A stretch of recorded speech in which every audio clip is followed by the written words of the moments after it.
Hiotewa, in the news today, the Prime Minister's State of the Nation speech in Auckland this afternoon had employers applauding new training incentives, while opposition parties were castigated over their inconsistencies.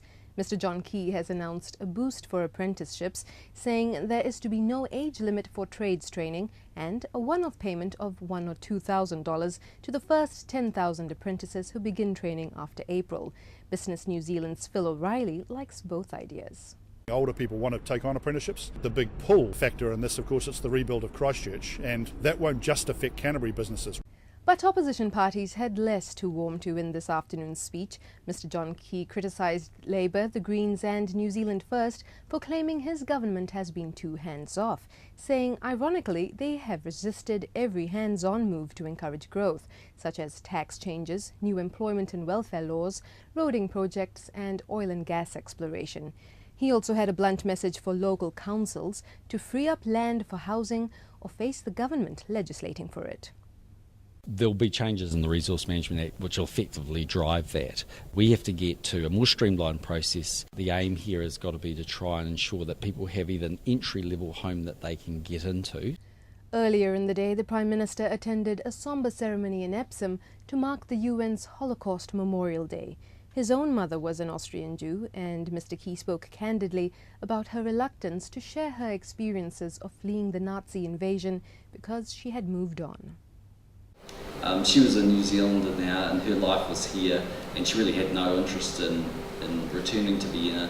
And despite lots of offers to go back and lots of opportunities to revisit, she never went back. The funeral for Brian and Grace Johnston will be held in Tauranga tomorrow morning at 10:30 a.m. The Christian couple died in a road accident last week towards the end of their mission trip to Kenya. The funeral for Caitlin Dixon, the other victim from the Bethlehem College Mission Group, was held yesterday. A flyover of White Island by GNS scientists suggests an eruption is not imminent. Volcanologist Nico Fournier says while they're reasonably confident, any volcano can erupt with little notice. White Island has shown a big increase in geothermal activity in the past 3 weeks.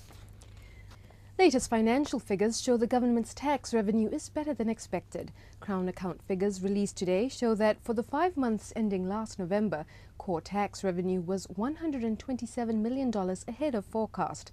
Core tax receipts were also $200 million better than expected, with most of this due to there being fewer GST refunds than anticipated. Treasury says this position is likely to reverse over the coming months.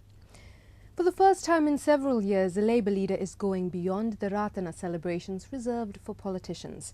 David Shearer is attending a special Ratana church service commemorating the Prophet T.W. Ratana's birthday, and he's confident it will help him win back Maori votes, especially in Tariana Turia's electorate of Te Taihauru.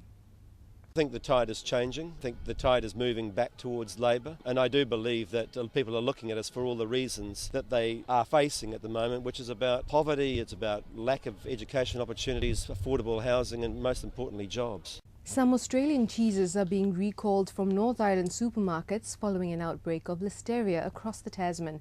The Ministry of Primary Industries says the recall of Jindy and Old Telegraph Road cheeses is a precaution and urges people to either return or dispose of what they've already bought. And a new infectious strain of norovirus has killed an elderly patient in Northland. Health officials are reiterating the need for people to wash their hands thoroughly. In international news, Middle East analysts believe the results of the Israeli elections could herald an improved relationship with the US and expedite efforts to curb Iran's nuclear program. Israel's ambassador to New Zealand told our newsroom it would also affect Palestinian peace talks. The way is to come to direct negotiation with the leadership from Israel and the Palestinian, and we can find the way to proceed forward, to put an end to this conflict. Around 150 soldiers from Burkina Faso have deployed to Makala in central Mali, becoming the first African contingent to link up with French and Malian forces fighting Al-Qaeda-linked militants there. A faction of an armed Islamist group has broken away, condemning terrorism and expressing a willingness to seek a negotiated solution to the country's crisis. Australia has joined Britain, Germany and the Netherlands in urging its citizens to leave Benghazi. It comes after London warned of a specific and imminent threat to Westerners in the Libyan city, where a US ambassador was killed last year. Libya's government says there is no new intelligence to justify such concerns. To Jordan, more street protests are planned in the wake of Wednesday's parliamentary elections, which the opposition boycotted, claiming it was rigged in favor of the monarch, King Abdullah. State TV said most of the 150 seats were won by independent candidates who rely on tribal allegiances rather than party endorsement. Only 56% of eligible voters cast their ballot. There are also calls for the king's abdication, although some support for his civic reforms over the past 2 years exists, spurred by the Arab Spring movement.